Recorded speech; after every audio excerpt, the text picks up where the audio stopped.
because Mom always told us it was just gonna be us. She always said it was just gonna be us. Sister, you remember those cold late nights Mama forgot to pay the bills so we went to sleep by candlelight? And I was on the side of you wiping your tears telling you, don't cry, big sister here, I'll make everything alright. But deep down we were both confused, opening the refrigerator to see a can of beer but no food. And I'll never forget that day. December 25th, 2006. I said December 25th, 2006. Did Mama forget it was Christmas? And Shawnee, I know birthdays are your worst days, but you can't blame me because every year I tried to make you a cake. And on your birthday, I overheard you say, it's just another holiday Mother was not here to help celebrate. And no one in this world know what we go through. We cover the pain with name brand clothes and J's on our feet, but little do they know we cry ourselves to sleep. Sleeping with knives, afraid what Mother would do after the bar closed at 2. And it never felt. She always came home to raise hell. 2 in the morning, waking us up, crying and claiming she down on her luck. But sister, we shouldn't have to suffer because we have an alcoholic for a mother. It's not our fault. It's not our fault. Stop those tears from coming down your cheek. You can no longer blame yourself for her being weak. Because like I said, it's not our fault. It's not our fault she living life by the bottle. You know the straight vodka, hen, and gin. We can't do nothing but praise herself to be a mother again. Because Mama always told us it was just going to be us. She always said it was just going to be us.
A lot of people say, well, there's not really that big of a homelessness problem in this community. Well, that's just not true. I mean, you can deny it all you want, but it exists. Chronic homelessness is something that we've always dealt with. If a family has experienced homelessness, there's a really good chance that they're going to experience it again and that their children are going to experience it. So it's not that we don't have the knowledge that or the information of who this could potentially affect. It's how we work with them.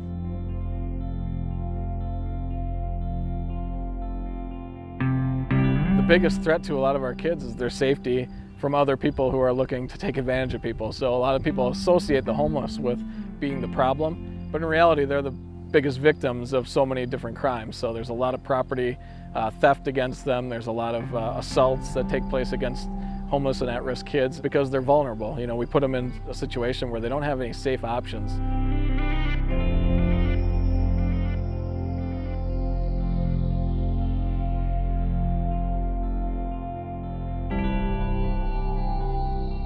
I had a female client who found a guy who was going to take care of her and kind of give her some options and you know, find a safe place for her to live and giving her nice clothes, things like that, with the understanding that, you know, she was going to prostitute.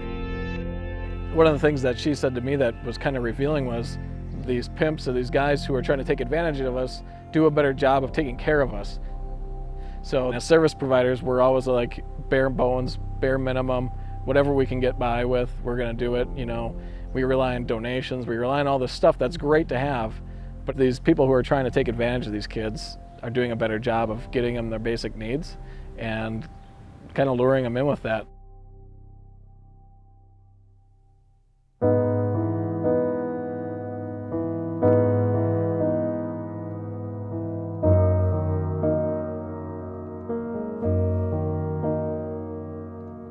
I was 16 years old when I became homeless. The first few days, I mostly worked on trying to find a place to stay every night, which didn't always work every day. So like the first night I remember I stayed out at an overnight restaurant, drinking coffee, clutching your bags to yourself, not knowing who was passing through, and just kind of maybe dozing off for minutes at a time, maybe a half an hour with your eye open, trying to make sure that no one kind of comes up and tries to steal or mess with any of the stuff that you have, and just not knowing who's around you, and if you're going to get kicked out or kind of situations. I think those were probably the worst nights.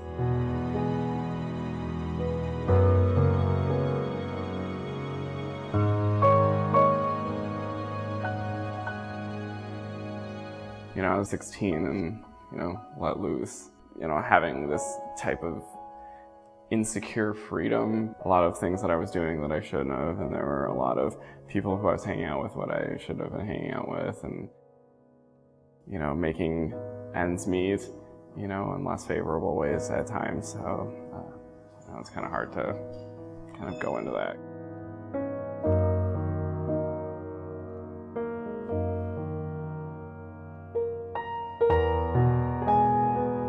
We have a 16 or a 17-year-old that's family has kicked them out or has just neglected them to the point that that kid's not safe in that place. We don't really offer them much because Child Protective Services, they're overwhelmed with the number of cases they already have. And quite honestly, the priority is going to be on younger kids because you can work with those kids. They stand a better chance of having long-term success.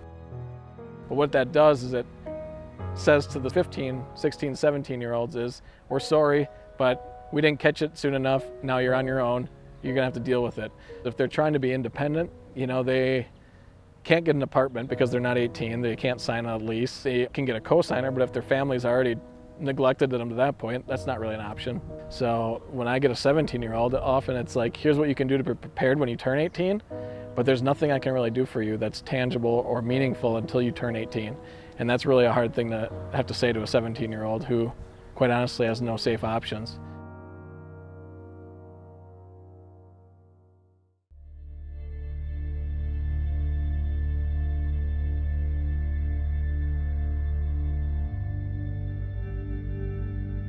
When I was 11, I noticed that I wasn't homeless. I had a home, but it wasn't a home, if you know what I mean.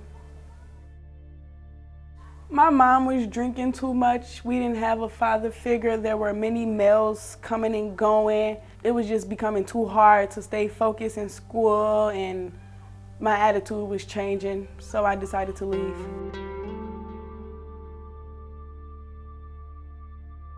I had a best friend, her name was Javonna, and she was kind of going through the same thing, so we kind of planned to leave. So we got our things together and went to the streets.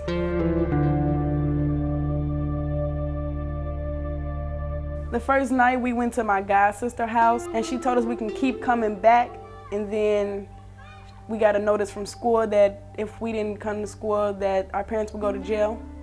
So we went back home. For about a week, we ran away again, and that's when we caught our first ticket.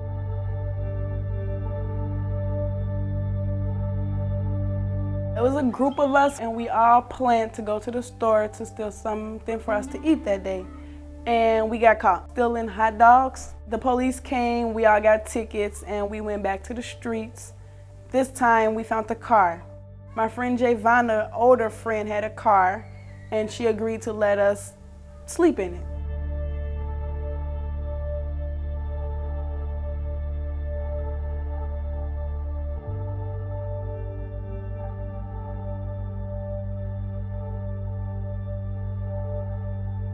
What set us all apart and made it a very different experience in high school was that we couldn't focus as much on academics. We had to really put our efforts into just making sure that we took care of ourselves. We didn't go to school every day because we didn't want the kids to realize they have on the same clothes. Largely, they're dropping out of school, they're flunking out of school. They're just struggling with the day-to-day routine of being in school. So if they show up, they're really not doing that well. School was just a place to eat. A free place to eat. That's what school became.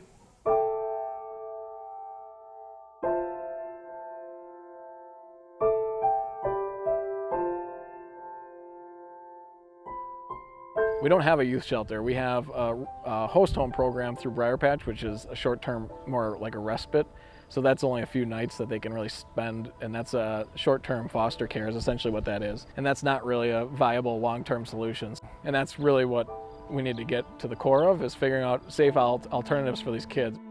I think that what people need to know the most is that going back to where you came from, either with guardianships or parents or relatives, is not always an option. It's not always an emotionally or physically safe option for every single person. If things would have been different when I was younger, I think I would be on the other side of the field helping someone in my situation. I feel like my schooling would have went a little smoother. I felt like I wouldn't have so much anger and stress, just a little less. I mean, everyone have anger and stress, but I would have a little less. You ask any college freshman or sophomore about if you had to do this all on your own without any support, could they do it? And I'd venture to say very few could actually survive on their own. But yet these kids are doing it, and they have, they build skills, and they learn a lot about growing up really quickly. And yet we only focus on the negativity of these kids. We're only seeing them as a problem in our community. We only see them as the dirty kids that are, bothering our businesses and our community. Well, it's not really a fair assessment of what they've experienced, what their life has been.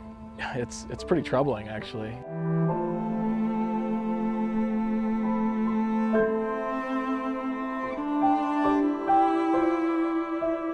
I feel like it will get better with age and time, because right now I'm still stuck in the don't nobody love me or want me stage. So I feel like once I get out of that stage and get a little older, it will get a little better for me.